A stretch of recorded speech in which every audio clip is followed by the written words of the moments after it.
You weren't supposed to see this. Buried under the noise of 5 a.m. routines and toxic positivity, there's a truth about self-improvement they don't want you to hear.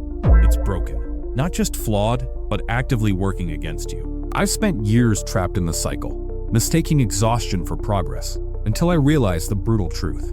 The system isn't designed to help you grow. It's designed to keep you hungry, insecure, and coming back for more. But today, we crack the code. Today, we pull back the curtain on the self-improvement industrial complex and expose the raw, unfiltered stories of those who escaped.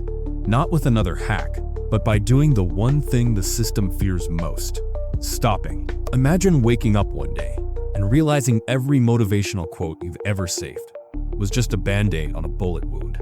That's where Alex found himself, knee-deep in productivity porn, drowning in habit trackers, until his body staged an intervention. Adrenal fatigue, chronic insomnia, a nervous system so fried it started rejecting his optimized life. The doctors called it burnout, but Alex knew better. It was rebellion. His body was done playing along with the lie that suffering equals success.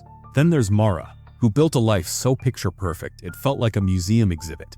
6-figure salary, Instagram-worthy routines, and a soul so hollow it echoed. She followed every guru, bought every course, until one day she asked the forbidden question: who am I outside the grind?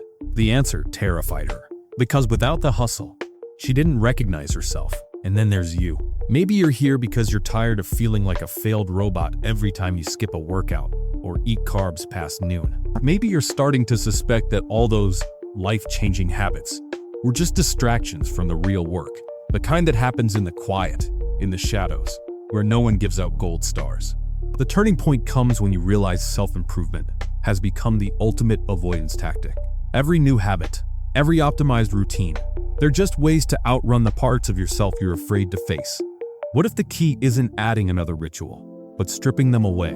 What if growth isn't about becoming someone new, but remembering who you were before the world told you to fix yourself?